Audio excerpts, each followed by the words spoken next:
মহারাজ, মহারাজ, অশনি সংকেত। কি কি কি কি কি? আপনার আশঙ্কাই ঠিক মহারাজ। না না না না, এ হতে পারে না। কিন্তু এটা ঘটনা মহারাজ। আমি 2-3 বার গণনা করে দেখলাম একই ফলাফল এলো। আগামী 2 দিনের মধ্যেই রাজ্যে বড় কিছু হতে চলেছে মহারাজ। এড়ানো বা মুক্তির কি কোনো উপায় নেই? না মহারাজ, এটা ভবিতব্য, কোনো উপায় নেই। এবার কি হবে? কি করে রক্ষা করব আমি? সব শেষ, সব শেষ হয়ে যাবে। ভেঙে পড়বেন না মহারাজ। আপনি ভেঙে পড়লে রাজ্যের কি হবে? আপনি চিন্তা করবেন না, আমি দেখছি যদি কোনো উপায় বের করতে পারি।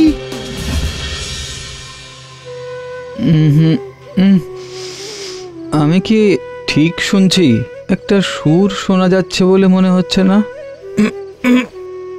কিন্তু এমন অদ্ভুত সুর আসছে কোথা থেকে? আরে বাইরে ওটা কিসের আলো? একটু গিয়ে দেখি তো। হে কি, জঙ্গল থেকে এমন আলো আসছে? তাহলে ভারী অদ্ভুত ব্যাপার তো। কেউ কি তাহলে ওই জঙ্গলে ঢুকেছে? কিন্তু ওখানে তো প্রবেশ নিষেধ, সেই কোন কাল থেকে। যা, হঠাৎ সব বন্ধ হয়ে গেল। না, কাল সকাল হলেই ব্যাপারটা দেখতে হবে।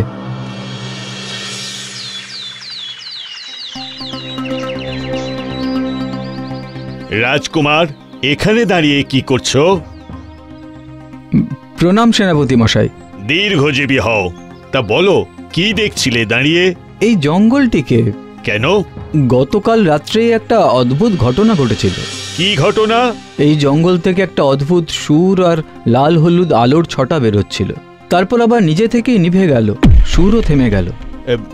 কাউকে কি দেখতে পেয়েছো? না, আসলে আমি অবাক হয়ে গিয়েছিলাম। এই জঙ্গলে তো এমনিতে প্রবেশ নিষেধ, তাহলে এটা কি করে সম্ভব?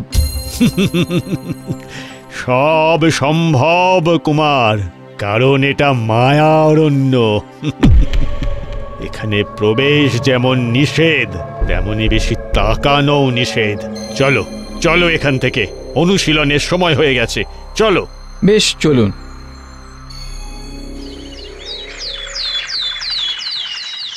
কুমার, অভ্যাস শুরু করো।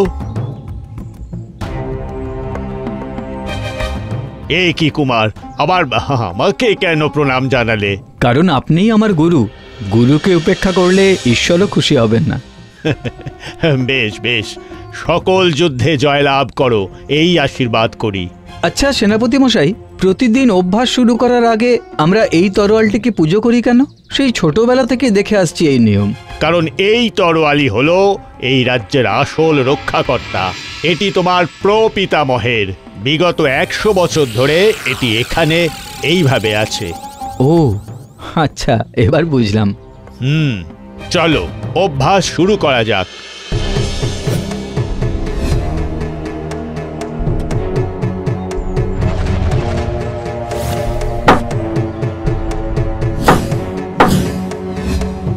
অতি উত্তম, অতি উত্তম কুমার। সাধু সাধু, তোমাকে আমার শিষ্য হিসেবে পেয়ে আমি খুবই গর্বিত। না সেনাপতি মশাই, আপনাকে গুরু হিসেবে পেয়ে আমি ধন্য।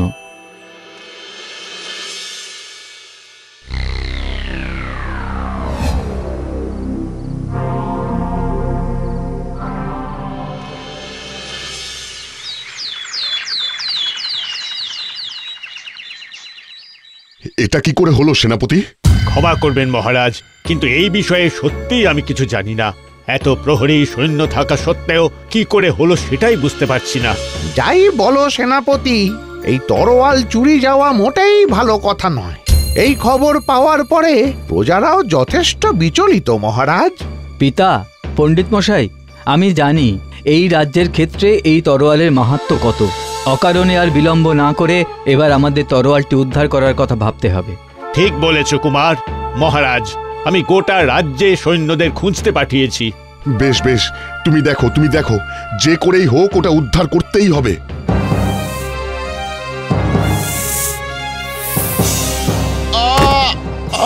পিতা, পিতা! সর্বনাশ! এ কি হলো? আমাদের আমাদের এখনই রাজবৈদ্যকে ডাকতে হবে, চলুন।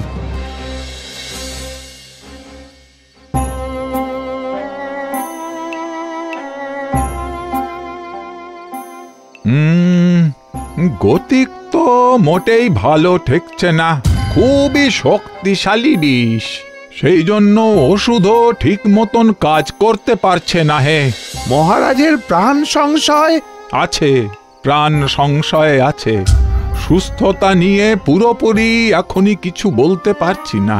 একটা প্রলেপ বানিয়ে দিচ্ছি, প্রতি প্রহরে সেটা ওই ক্ষতস্থানে লাগাতে হবে। বেশ, আমি আজ রাত্রি জাগবো পিতার পাশে, আমি নিজের হাতে সেই প্রলেপ লাগিয়ে দেব। বেশ বেশ।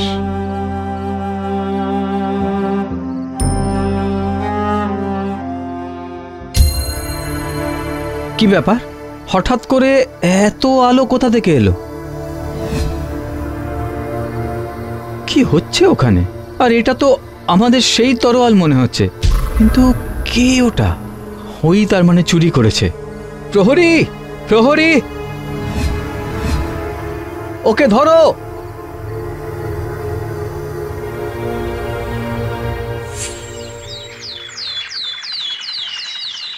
আমি জানতে পেরে গেছি আমাদের রক্ষক সেই তরোয়াল কোথায় আছে। কোথায় কুমার? মায়া অরণ্যের মধ্যে। কিন্তু কিন্তু সেখানে কি করে থাকতে পারে? আমি নিজে গতকাল রাত্রে দেখেছি। আমি নিশ্চিত যে চুরি করেছে ওইখানেই লুকিয়ে আছে। শোনো শোনো, ওই জঙ্গলকে সবাই সবাই মায়াবী বলেই জানে। কেউ একবার ঢুকলে আর বেরোতে পারে না। কোনো সৈন্য যেতে চাইবে না তোমার সাথে। বেশ, তবে কাউকে যেতে হবে না, আমি একাই ওই তরোয়াল উদ্ধার করে আনবো। আপনারা আমার পিতার খেয়াল রাখুন।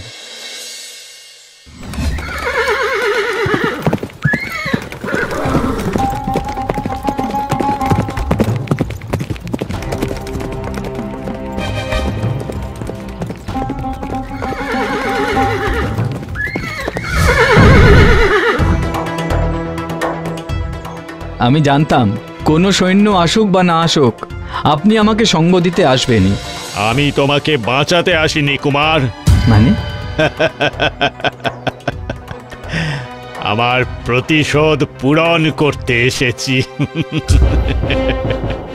ওই তরোয়াল আমি চুরি করেছি।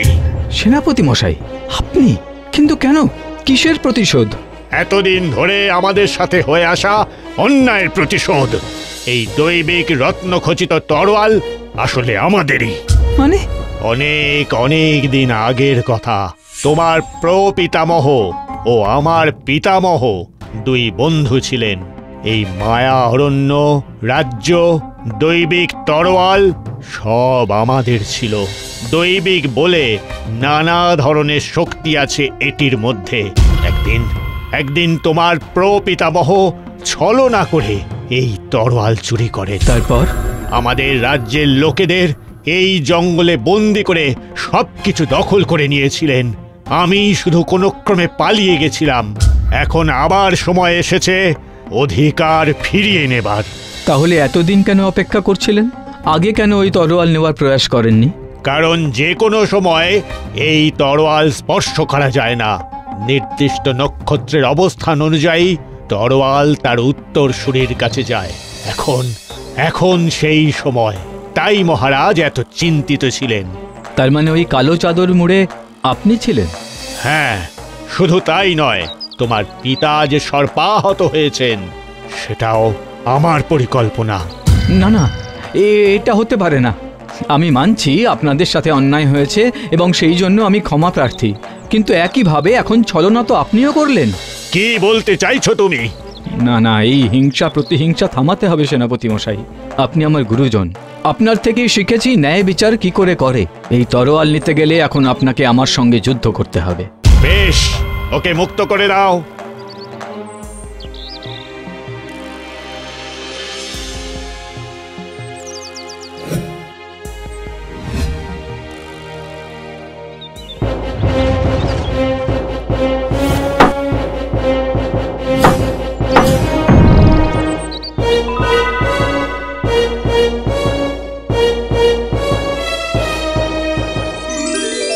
আপনি আমার গুরু, আমি কোনোভাবেই আপনাকে আঘাত দিতে পারবো না। কুমার, সব জেনেও এখনো এতটা সম্মান দিচ্ছ তুমি আমাকে? অবশ্যই, অতীতে যা হয়েছে ভুল হয়েছে, এখন সেটা ঠিক করার পালা আমাদের। চলুন, আজ থেকে এই রাজ্য, এই মায়া অরণ্য আবার এক হয়ে একসাথে সুখে শান্তিতে বাস করি। ঠিক বলেছ, ঠিক বলেছ কুমার, ঠিক বলেছ।